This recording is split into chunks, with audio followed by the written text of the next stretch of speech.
은퇴 후 100살까지 건강하고 행복하게 사는 법. 안녕하세요, 여러분. 오늘은 은퇴 이후의 삶에 대해 깊이 있는 이야기를 나눠보려고 합니다. 혹시 이런 생각 해보신 적 있으신가요? 은퇴하면 뭐하지? 이 긴 시간을 어떻게 보내야 할까? 예전과 달리 이제는 평균 수명이 길어지면서 은퇴 후에만 30년, 40년을 더 살아야 하는 100세 시대가 됐습니다. 그렇다면 질문이 하나 생기죠. 그 긴 시간을 어떻게 건강하고 행복하고 의미 있게 살아갈 수 있을까? 오늘은 그 해답을 6가지 주제로 나눠서 차근차근 함께 이야기해 보겠습니다. 본론에 들어가기 전에 구독, 좋아요, 알림 설정 꼭 부탁드리고요. 1. 건강관리. 몸이 자산이다. 은퇴 후 삶에서 제일 중요한 건 역시 건강입니다.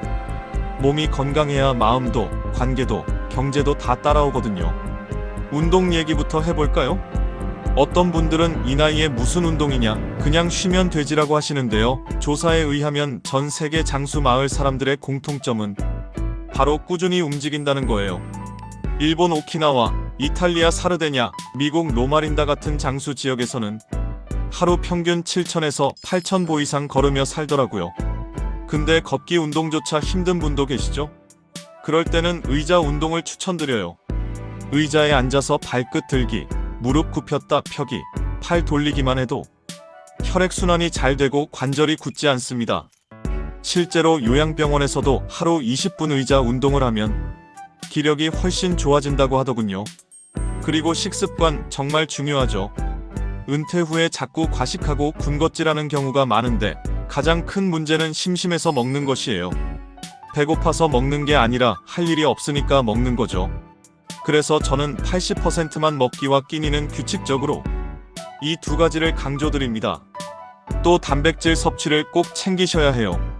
나이가 들수록 근육이 빠르게 줄어드는데 닭가슴살, 두부, 생선, 달걀 같은 단백질 음식을 적당히 섭취하는 게 근육 유지에 도움이 됩니다. 건강검진도 소홀히 하면 안 됩니다. 많은 분들이 괜찮겠지 하다가 뒤늦게 병을 발견하곤 하는데요. 정기적으로 혈압, 혈당, 콜레스테롤을 확인하는 게 장수의 기본입니다. 2. 마음 건강. 긍정이 최고의 보약. 몸만 건강하면 충분할까요? 그렇지 않죠. 마음 건강이 무너지면 아무리 몸이 튼튼해도 삶의 의미가 사라져요. 나는 이제 쓸모없는 사람이야. 이제 뭐하지? 은퇴 후 많은 분이 이런 허무함을 느끼시죠.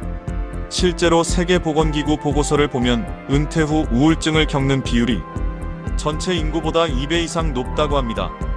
그만큼 나는 이제 쓸모없다, 이제 뭐하지? 라는 허무감이 큰 거죠. 여러분, 이럴 때 가장 중요한 건 긍정적인 태도예요. 장수 노인들을 인터뷰해보면 공통점이 뭔지 아세요? 힘든 일이 있어도 웃고 넘긴다. 지난 일은 빨리 잊는다. 작은 일에도 감사한다고 말해요.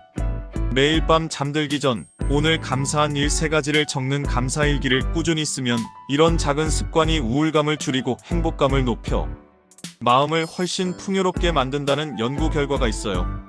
또 명상이나 호흡 훈련도 큰 도움이 됩니다. 매일 아침 5분만이라도 눈 감고 호흡에 집중하면 마음이 한결 가벼워지거든요. 그리고 꼭 말씀드리고 싶은 건 은퇴했다고 해서 인생의 의미가 끝난 게 아니라는 겁니다. 오히려 이제는 나를 위한 시간을 살 수 있는 최고의 시기예요. 사회에서 일하느라 바빠서 못했던 것들, 배우고 싶었던 것들, 해보고 싶었던 것들을 시작할 수 있는 2번째 기회죠. 3. 사회적 관계. 혼자가 되지 말자. 사실 한국 사회의 큰 문제 중 하나가 노인 고독사예요. 통계청 자료를 보면 65세 이상 1인 가구가 매년 크게 늘고 있죠. 은퇴하고 나서 사람들과 관계가 끊어지는 게 건강에 정말 치명적입니다. 미국 하버드대에서 75년간 진행한 행복 연구가 있어요. 그 연구의 결론이 뭔지 아세요? 돈도, 명예도, 건강도 중요하지만 결국 행복을 결정짓는 건 좋은 인간관계다. 관계가 깊고 따뜻한 사람일수록 오래 살고 행복하게 산다는 거죠. 그럼 어떻게 관계를 이어갈까요? 첫째, 가족과의 소통을 의식적으로 늘리세요. 자녀와 손주가 바쁘다고 해서 무작정 기다리지 말고 내가 먼저 연락을 자주 하는 겁니다. 둘째, 친구들과의 작은 모임을 꾸준히 유지하세요. 일주일에 한 번, 한 달에 한 번이라도 함께 밥 먹고 차 마시면서 안부를 나누면 삶이 훨씬 따뜻해집니다. 셋째, 새로운 모임에 도전하세요. 주민센터 프로그램, 문화센터, 봉사단체, 정상적인 종교 모임 등 어디든 괜찮습니다. 중요한 건 나도 여전히 사회의 한 부분이다라는 소속감을 갖는 거예요. 4. 생활 습관 루틴이 삶을 만든다. 은퇴 후에 제일 무서운 건 하루 종일 아무것도 안 하는 겁니다. 처음에는 좋을 수 있어요. 하지만 몇 달 지나면 무료함이 우울증으로 이어지고 결국 건강에도 해가 됩니다. 그래서 꼭 자신만의 루틴을 만드는 게 필요합니다. 예를 들어 아침 7시에 기상 간단한 스트레칭, 아침 식사 후 30분 산책, 오전엔 책 읽기나 글쓰기, 오후엔 취미 활동이나 봉사, 저녁엔 가족과 함께 시간 보내기.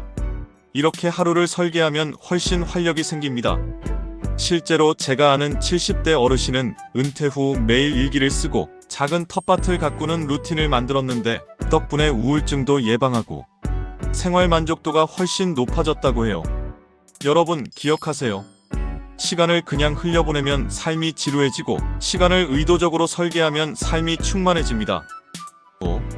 재정관리 소박하지만 지혜롭게. 은퇴 후에 재정은 얼마나 많이 가졌느냐보다는 어떻게 쓰느냐가 중요합니다. 수입이 줄어드니까 지출 관리가 핵심이죠. 첫째, 불필요한 소비를 줄이세요. 집에 물건이 너무 많으면 정신적으로도 피곤합니다. 필요한 것만 간소하게 두는 게 좋습니다.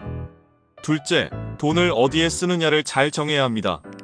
건강, 교육, 관계를 위한 소비는 아끼지 않는 게 좋아요. 예를 들어 건강검진, 좋은 음식, 손주와의 여행 같은 데 쓰는 돈은 가치 있는 투자입니다. 그리고 절대 고위험 투자에 손대지 마세요. 은퇴자들을 대상으로 한 사기 사건이 늘고 있는데요. 특히 원금 보장, 고수익 이런 말이 나오면 반드시 의심하셔야 해요. 안전하게 분산해서 소액으로가 원칙입니다. 그리고 국가에서 지원하는 제도들도 적극 활용하세요. 기초연금, 건강보험 혜택, 지자체 지원 프로그램. 생각보다 쓸 수 있는 자원이 많아요. 모르고 지나가면 손해거든요. 6. 작은 행복 찾기. 인생 후반의 진짜 즐거움. 마지막으로 꼭 말씀드리고 싶은 건 작은 행복입니다.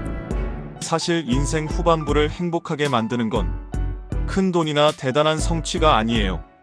오히려 사소한 순간들이 모여 큰 행복을 만들어냅니다. 아침에 햇살 받으며 마시는 커피 한 잔, 친구와 웃으며 나눈 대화, 손주가 안겨오는 순간, 내가 만든 반찬을 맛있게 먹는 가족의 모습. 이런 게 진짜 행복이에요. 취미도 꼭 가지세요. 그림, 글쓰기, 음악, 원예, 여행, 봉사 뭐든 좋습니다. 중요한 건 내가 즐겁고 꾸준히 할 수 있는 것이에요. 예를 들어 사진 찍기를 취미로 삼으면 매일 새로운 풍경을 담는 게 즐거움이 되고, 글쓰기를 하면 나의 인생 이야기를 남길 수도 있죠.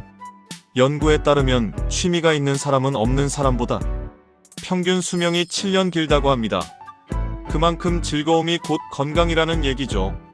마무리하며 오늘은 은퇴 후 100살까지 건강하고 행복하게 사는 법을 6가지로 나눠 이야기했습니다. 정리하자면 몸과 마음 건강 챙기기, 좋은 인간관계 유지하기, 생활 루틴 만들기, 지혜로운 재정 관리, 그리고 작은 행복 찾기. 이 6가지를 꾸준히 실천하면 은퇴 이후의 삶도 충분히 보람있고 즐겁게 채워질 수 있습니다. 여러분, 은퇴는 끝이 아니라 인생 2막의 새로운 시작입니다. 오늘부터라도 나 자신을 위해 작은 준비를 하나씩 해보시면 어떨까요? 오늘 영상이 여러분의 새로운 시작에 작은 힘이 되었으면 하는 바람입니다. 다음 영상에서는 은퇴 후 새로운 취미 찾기에 대해 더 자세히 다뤄보겠습니다. 시청해주셔서 감사합니다. 다음 영상에서 또 뵐게요.